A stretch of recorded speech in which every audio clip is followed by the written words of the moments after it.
আপনারা দেখছেন একুশে টেলিভিশন।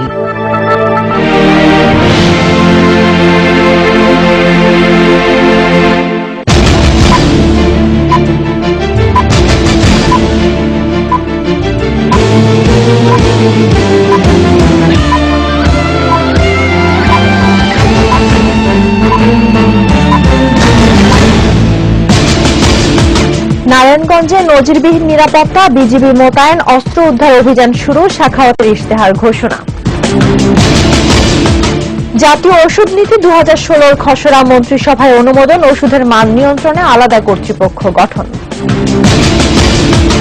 রাষ্ট্রপতির কাছে সার্চ কমিটির নাম দিল, মুখ খুলতে নারাজ বিএনপি, ভুল শোধরানোর আহ্বান ওবায়দুল কাদেরের। সাভারে পোশাক কারখানায় শ্রমিকদের কর্মবিরতি, কর্তৃপক্ষের ছুটি ঘোষণা।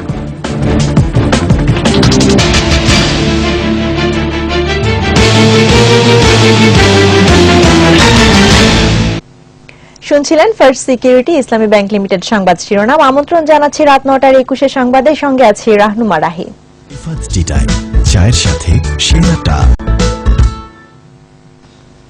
সিটি কর্পোরেশন নির্বাচনকে ঘিরে নারায়ণগঞ্জে নেওয়া হয়েছে নিশ্ছিদ্র নিরাপত্তা, মোতায়েন করা হয়েছে বিজিবি। একই সঙ্গে গোয়েন্দা নজরদারি সহ পুলিশ ও অন্যান্য আইন শৃঙ্খলা বাহিনীর তল্লাশি বাড়ানো হয়েছে। এদিকে আনুষ্ঠানিকভাবে নির্বাচনী ইশতেহার ঘোষণা করেছেন সাখাওয়াত হোসেন। আর বেশ কিছু জায়গায় ব্যাপক গণসংযোগ করছেন আইভিও। কাল মধ্যরাতেই শেষ হচ্ছে সব ধরনের প্রচারণা। রবিউল ইসলামের ক্যামেরায় প্রতিনিধি বিমল রায়ের রিপোর্ট, জানাচ্ছেন রাশিদুল আলম রাসেল। নারায়ণগঞ্জ সিটি কর্পোরেশন নির্বাচনের প্রচার তুঙ্গে, চলছে প্রার্থীদের গণসংযোগ, মাইকিং। আইন শৃঙ্খলা পরিস্থিতি স্বাভাবিক রাখতে নজিরবিহীন নিরাপত্তা নেওয়া হয়েছে নারায়ণগঞ্জে। এরই মধ্যে নির্বাচনী এলাকায় মোতায়েন করা হয় 22 প্লাটুন বিজিবি। নির্বাচনের নিরাপত্তায় স্ট্রাইকিং ফোর্স হিসেবে কাজ করবে এ বাহিনী। একটি বিশেষ প্রতিবেদনে 174টি কেন্দ্রের মধ্যে 137টি কেন্দ্রকে বিশেষ নজরদারির কথা বলা হলেও সকল কেন্দ্রকে সমান গুরুত্ব দিচ্ছে নির্বাচন কমিশন। নির্বাচনের প্রতিটি কেন্দ্রের নিরাপত্তায় পুলিশ ও আনসার ভিডিপির 27 জন সদস্য অবস্থান করবে বলে জানিয়েছে রিটার্নিং অফিসার। 12টি বিষয় আমরা বিবেচনায় নিয়েছি। এই চিন্তায় মনে হয়েছে যে এগুলি গুরুত্বপূর্ণ। নির্বাচনে ভোট গ্রহণের দিন যদি কোনো পরিবেশ পরিস্থিতি পাল্টে যায়, সঙ্গে সঙ্গে আমরা আমাদের অবস্থান পাল্টিয়ে সেইখানে আমরা ব্যবস্থা গ্রহণ করব। এছাড়া অবৈধ অস্ত্র উদ্ধারে মাঠে নেমেছে র্যাব পুলিশ, বাড়ানো হয়েছে তল্লাশি। আমরা অবৈধ অস্ত্র উদ্ধার করার জন্য কার্যক্রম গ্রহণ করেছি, ফলাফল আছে। বৈধ অস্ত্রের যেন অবৈধ প্রয়োগ না করতে পারে সেই কার্যক্রম গ্রহণ করেছি। এদিকে বিএনপির মেয়র প্রার্থী অ্যাডভোকেট সাখাওয়াত হোসেন খান আনুষ্ঠানিকভাবে নির্বাচনী ইশতেহার ঘোষণা করেন। দলের কেন্দ্রীয় ও নগর নেতারা এ সময় উপস্থিত ছিলেন। নির্বাচনের শান্তিপূর্ণ পরিবেশ নিশ্চিতে আবারও সেনা মোতায়েনের দাবি জানান তিনি। এই নগরের স্বার্থে এবং উন্নয়নের স্বার্থে কার্যক্রম গ্রহণ করার জন্য বিষয় থাকে, সেগুলো আমি ইনশাআল্লাহ গ্রহণ করব। অপরদিকে আওয়ামী লীগের মেয়র প্রার্থী ডাক্তার সেলিনা হায়াত আইভি কর্মী সমর্থকদের নিয়ে আজও বেশ কয়েকটি এলাকায় গণসংযোগ করেছেন। আরো প্রভাবে নয়, উন্নয়ন চাই বলেই জনগণ নৌকাকে বিজয়ী করবে বলেন আইভি। প্রার্থী যখন কেউ নির্বাচন করতে আসে, নির্বাচনে প্রার্থী 22 ডিসেম্বর আমাদের আরেকটা বিজয় ইনশাআল্লাহ হবে। 22 ডিসেম্বর সিটি নির্বাচনে নারায়ণগঞ্জের 27টি ওয়ার্ডের প্রায় 5.25 লাখ ভোটার ভোট দেবেন 174টি কেন্দ্রে। প্রধান দলগুলোর মেয়র প্রার্থী ছাড়াও ওয়ার্ডগুলোতে কাউন্সিলর পদে 156 জন ও সংরক্ষিত মহিলা কাউন্সিলরে প্রার্থী প্রতিদ্বন্দ্বিতা করছেন। রাশিদুল আলম রাসেল, একুশে টেলিভিশন। ওষুধের মান নিয়ন্ত্রণ এবং ওষুধ তৈরি, বিক্রি ও আমদানিতে একটি নিয়ন্ত্রক কর্তৃপক্ষ গঠনের সুযোগ তৈরি করে জাতীয় ওষুধ নীতির খসড়া অনুমোদন দিয়েছে মন্ত্রিসভা। সচিবালয়ে প্রধানমন্ত্রীর সভাপতিত্বে মন্ত্রিসভার বৈঠকে এ অনুমোদন দেওয়া হয়। নীতিমালায় ভেজাল ও নিম্নমানের ওষুধ উৎপাদন ও বিক্রয়ে শাস্তির বিধান রাখা হয়েছে। জেইউজুবাইরের রিপোর্ট। বিশ্বের 122টি দেশে ওষুধ রপ্তানি করছে বাংলাদেশ। বর্তমানে ভেজাল ও নিম্নমানের ওষুধের সয়লাব রাজধানী সহ সারা দেশ। বিষয়টি মাথায় রেখে যুগোপযোগী জাতীয় ঔষধ নীতি 2016 এর খসড়ার অনুমোদন দিয়েছে মন্ত্রিসভা। সচিবালয়ে প্রধানমন্ত্রী শেখ হাসিনার সভাপতিত্বে মন্ত্রিসভার বৈঠকে এই অনুমোদন দেওয়া হয়। সভা শেষে মন্ত্রিপরিষদ সচিব জানান, নীতিমালায় ভেজাল ও মেয়াদোত্তীর্ণ ওষুধ বিক্রয় শাস্তিযোগ্য অপরাধ বলে উল্লেখ করা হয়েছে। নকল, ভেজাল ও নিম্নমানের ওষুধ প্রস্তুত, বিক্রয় ও বিতরণ রোধ, মেয়াদ উত্তীর্ণ ওষুধ ফার্মেসিতে মজুদ, প্রদর্শন, ওষুধের মোড়ক বা ধারকের উপর নির্দেশিত মেয়াদ পরিবর্তন বা অস্পষ্ট করে বিক্রয় শাস্তিযোগ্য অপরাধ বলে গণ্য হবে। শাস্তিটা বিধান করবে আইন।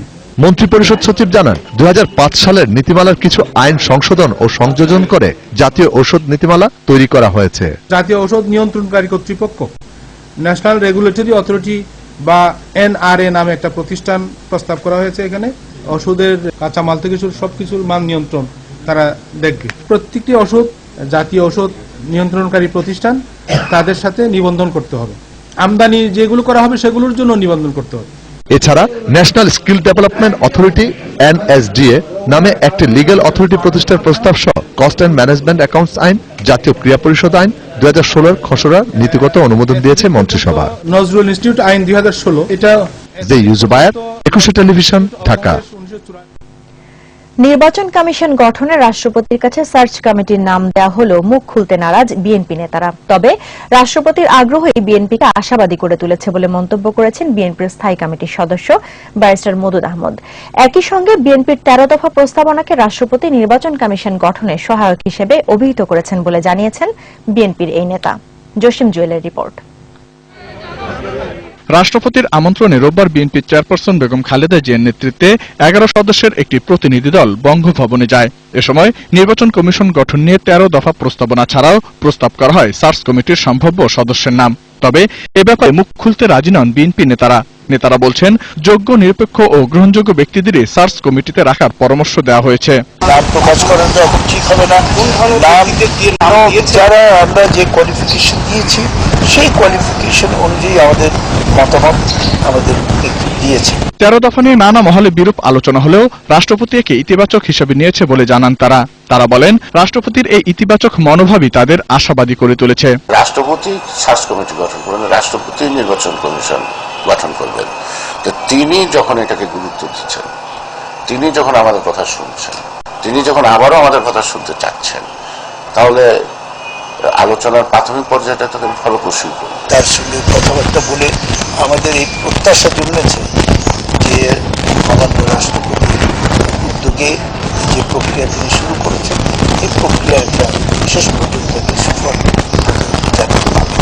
আলোচনা সফল হবে আশা ব্যক্ত করে বিএনপি নেতারা বলেন, সংকট নিরসনে সংলাপের বিকল্প নেই। গত রাষ্ট্রপতির সাথে যে আলোচনাটা হয়েছে সেখানে সুনির্দিষ্ট কোনো প্রস্তাব চাওয়া বা দেওয়ার কথা আসেনি।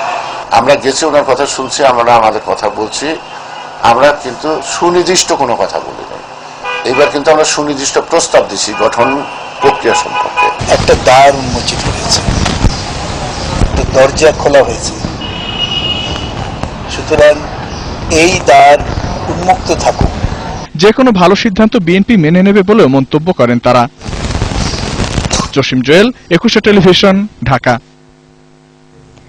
নির্বাচন কমিশন গঠনে সার্চ কমিটি গঠন পর্যন্ত বিএনপি ইতিবাচক থাকবে বলে আশা প্রকাশ করেছেন আওয়ামী লীগের সাধারণ সম্পাদক ওবায়দুল কাদের। সোমবার বঙ্গবন্ধু শেখ মুজিব মেডিকেল বিশ্ববিদ্যালয়ের বার্ষিক সাংস্কৃতিক অনুষ্ঠানের সমাপনী দিনের প্রধান অতিথির বক্তব্যে তিনি কথা বলেন। এ সময় তিনি আরো বলেন, বিএনপি গত নির্বাচনে অংশ না নিয়ে যে ভুল করেছে তার মাসুল তারা এখনো দিয়ে যাচ্ছে। আসছে নির্বাচনে বিএনপি অংশ নিয়ে সেই ভুল শুধরে নেবে বলেও মনে করেন তিনি। অংশ না নিয়ে যে ভুল তাদের করতে হয়েছে, যে ভুলের খেসারত আজ পর্যন্ত তাদের দিতে হচ্ছে, পেট্রোল বোম ককটেল নিক্ষেপ করে আগুন। আমি জানি আগামী নির্বাচনে তারা সেই ভুলের পুনরাবৃত্তি করবেন।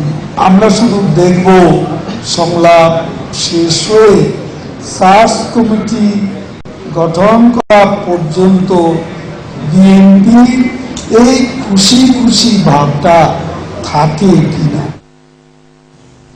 সাভারের আশুলিয়ায় বেতন বৃদ্ধি সহ 16 দফা দাবিতে পোশাক কারখানায় অব্যাহত শ্রমিক অসন্তোষের মুখে 40টি কারখানায় ছুটি ঘোষণা করেছে কর্তৃপক্ষ। তবে কর্মবিরতি ও শ্রমিক অসন্তোষের সমাধানে কয়েক দফা আলোচনা করেও কোনো ব্যবস্থা গ্রহণ করতে পারেনি পুলিশ এবং পোশাক কারখানা মালিকরা। সাভার প্রতিনিধি নাজমুল হুদার রিপোর্ট, জানাচ্ছেন আকবর হোসেন সুমন।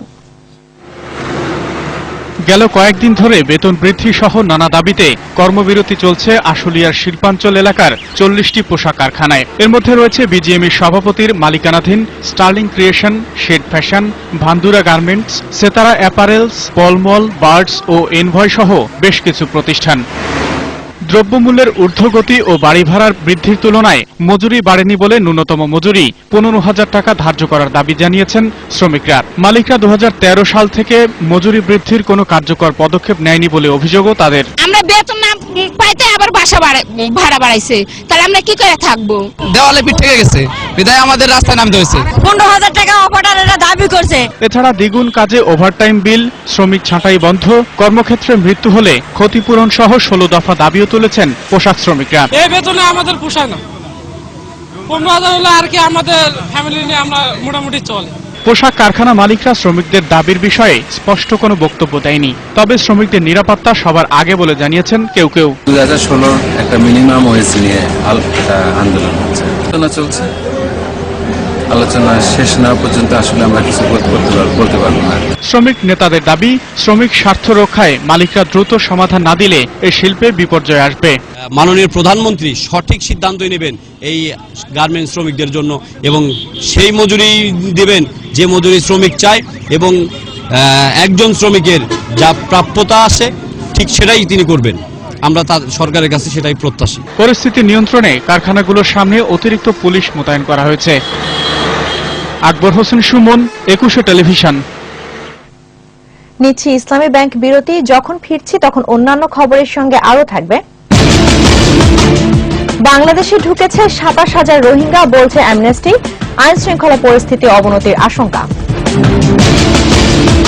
31st নাইটে সন্ধ্যা 6টার পর উন্মুক্ত স্থানে সব ধরনের অনুষ্ঠান বন্ধ, জানিয়েছেন স্বরাষ্ট্রমন্ত্রী।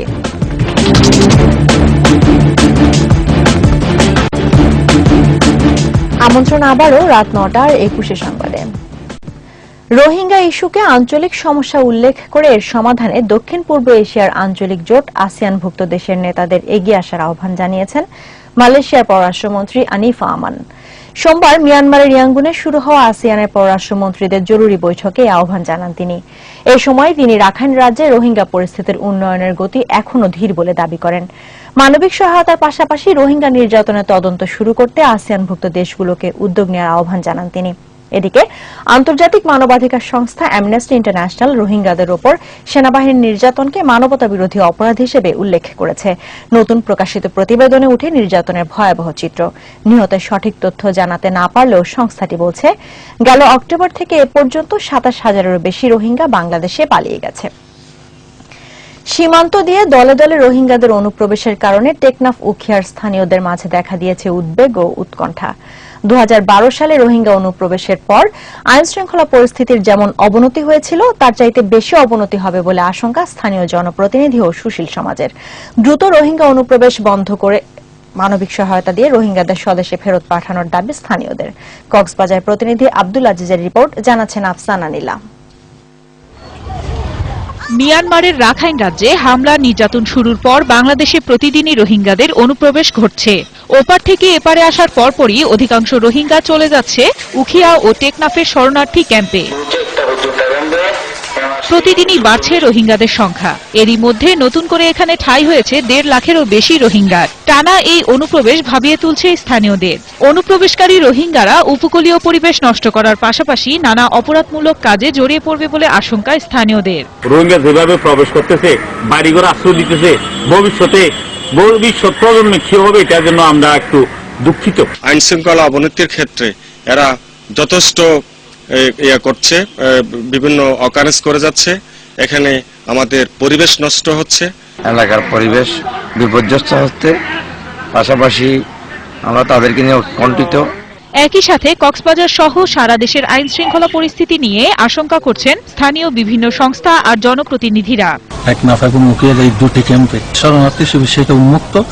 তাদের মনের খুশিতে সকাল বলেন, বিকাল বলেন, দুপুরে বলেন, রাত দুপুরে বলেন, সব সময় তারা যেখানে ইচ্ছে সেখানে যেতে পারে। যেসব জায়গাতে অনুপ্রবেশ ঘটছে সেই জায়গার আশেপাশে যাতে ওদেরকে রাখার একটা ব্যবস্থা করা হয়। চেহারার গড়নে মিল থাকায় স্থানীয়দের সাথে মিশে যায় রোহিঙ্গারা। 2012 সালের জুনে মিয়ানমারের সহিংসতায় একদিনেই কয়েক হাজার রোহিঙ্গা অনুপ্রবেশ করেছিল। পরে বিভিন্ন সময়ে আসা প্রায় 5 লাখেরও বেশি রোহিঙ্গা বাংলাদেশে অবস্থান শুরু করে। Desk report, 21 television. 31st night উদযাপনে সন্ধ্যা 6টার পর উন্মুক্ত স্থানে সব ধরনের অনুষ্ঠান বন্ধ থাকবে বলে জানিয়েছেন স্বরাষ্ট্রমন্ত্রী আসাদুজ্জামান খান। বিকেলে সচিবালয়ে স্বরাষ্ট্র মন্ত্রণালয়ের সভাকক্ষে আইন শৃঙ্খলা বাহিনীর সঙ্গে বৈঠক শেষে মন্ত্রী আরও জানান, খ্রিস্টানদের ধর্মীয় উৎসব বড়দিন যথাযোগ্য মর্যাদায় পালনের লক্ষ্যে সব ধরনের নিরাপত্তা ব্যবস্থা জোরদার করা হয়েছে। উৎসবে রাজধানী সহ সারা দেশের চার্চগুলোতে সার্বক্ষণিক বিদ্যুৎ নিশ্চিত, ট্রাফিক নিয়ন্ত্রণ সহ বিশেষ নিরাপত্তা প্রদানের কথাও জানান মন্ত্রী। আর 31st নাইটে সন্ধ্যার পর খোলা জায়গায় অনুষ্ঠান বন্ধ থাকলেও পুলিশের অনুমতিতে হলরুম কিংবা অভ্যন্তরীণ অনুষ্ঠান চলতে পারে। খ্রিস্টান সম্প্রদায় অধ্যুষিত এলাকায় বিশেষ নিরাপত্তার ব্যবস্থা গ্রহণ করা হবে। 31শে ডিসেম্বর 2016 সন্ধ্যা 6টার ভিতরে ঢাকা মহানগরীতে উন্মুক্ত স্থানে সমাবেশ শোভাযাত্রা করা যাবে না। ঢাকা মহানগরীতে কোনো ধরনের আতশবাজি ফোটানো যাবে না। এ পর্যায়ে রয়েছে সালম গ্রুপ বাণিজ্য সংবাদ।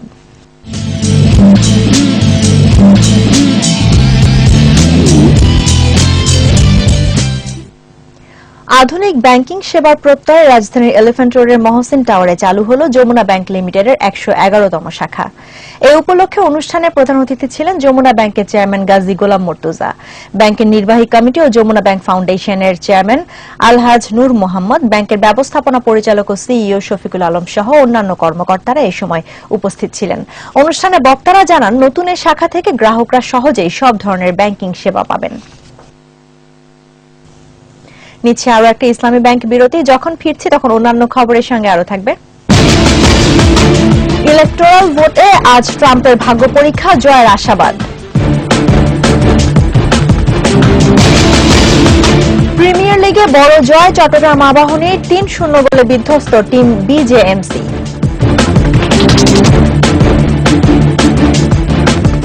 আমন্ত্রণ আবারও রাত 9টার 21 সংবাদে। মডার্ন ডায়াগনস্টিক সেন্টার আন্তর্জাতিক সংবাদ।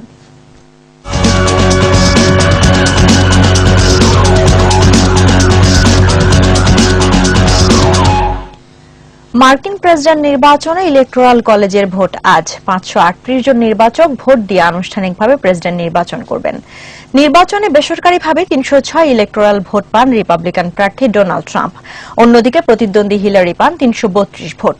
তবে ট্রাম্পের চেয়ে 28 লাখ জনপ্রিয় ভোট বেশি পেয়েও অপ্রত্যাশিতভাবে হেরে যান হিলারি। তবে রাশিয়ার হ্যাকিং প্রশ্নে খানিকটা বিপদে পড়েছেন Trump.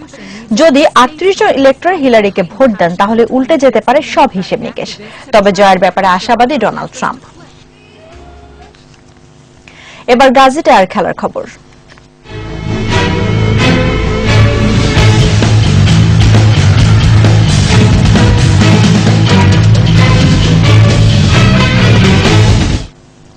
Bangladesh premier league football team BJMC কে 3-0 গোলে বিধ্বস্ত করেছে চট্টগ্রাম আবাহনী। বঙ্গবন্ধু স্টেডিয়ামে অনুষ্ঠিত ম্যাচের প্রথমার্ধে 2-0 গোলে এগিয়ে ছিল বিজয়ী দল। ম্যাচের শুরু থেকেই চট্টগ্রাম আবাহনীর আক্রমণে কোণঠাসা ছিল বিজেএমসি। গোল পেতে দেরি হয়নি আকাশী হলুদ জার্সিধারীদের। 4 মিনিটে চেলসো প্রথম গোল করে দলকে এগিয়ে নেন। প্রথমার্ধের শেষ দিকে চেলসো নিজেরও দলের পক্ষে দ্বিতীয় গোল করে ব্যবধান বাড়ান। 2 গোলে এগিয়ে থেকে দ্বিতীয়ার্ধ নিজেদের আধিপত্য বজায় রেখে চট্টগ্রাম আবাহনী। 60 মিনিটে ইব্রাহিম আরও একটি গোল করলে জয় নিশ্চিত হয় তাদের। এই ম্যাচে শেষে 20 খেলায় চট্টগ্রাম আবাহনী 43 পয়েন্ট নিয়ে লিগ টেবিলে দ্বিতীয় অবস্থানে, আর সমান খেলায় বিজেএমসির পয়েন্ট 21। আর এরই সঙ্গে শেষ করছে রাত 9টার 21 সংবাদ। তবে যাবার আগে ফার্স্ট সিকিউরিটি ইসলামী ব্যাংক লিমিটেড সংবাদ শিরোনামগুলো জানিয়ে দিচ্ছি আরো একবার। নারায়ণগঞ্জে নজিরবিহীন নিরাপত্তা, বিজিবি মোতায়েন, অস্ত্র উদ্ধার অভিযান শুরু, সাখাওয়াতের ইশতেহার ঘোষণা। জাতীয় ওষুধ নীতি 2016 খসড়া মন্ত্রিসভায় অনুমোদন, ওষুধের মান নিয়ন্ত্রণে আলাদা কর্তৃপক্ষ গঠন। রাষ্ট্রপতির কাছে সার্চ কমিটির নাম দিল, মুখ খুলতে নারাজ বিএনপি, ভুল শোধরানোর আহ্বান ওবায়দুল কাদেরের। এবং সাভারে 40 পোশাক কারখানায় শ্রমিকদের কর্মবিরতি, কর্তৃপক্ষের ছুটি ঘোষণা, ত্রিপক্ষীয় বৈঠক চলছে। দর্শক, 21 সর্বশেষ খবর জানতে ডায়াল করুন 202 নম্বরে, আর ভিজিট করুন 21-tv.com এই ওয়েবসাইটে। এছাড়া ফেসবুকে লগ ইন করতে পারেন facebook.com/2124 অনলাইনে। এতক্ষণ সঙ্গে থাকার জন্য ধন্যবাদ। আমাদের পরবর্তী সংবাদ রাত 11টায় দেখার আমন্ত্রণ রইল। 21-এর সঙ্গেই থাকুন।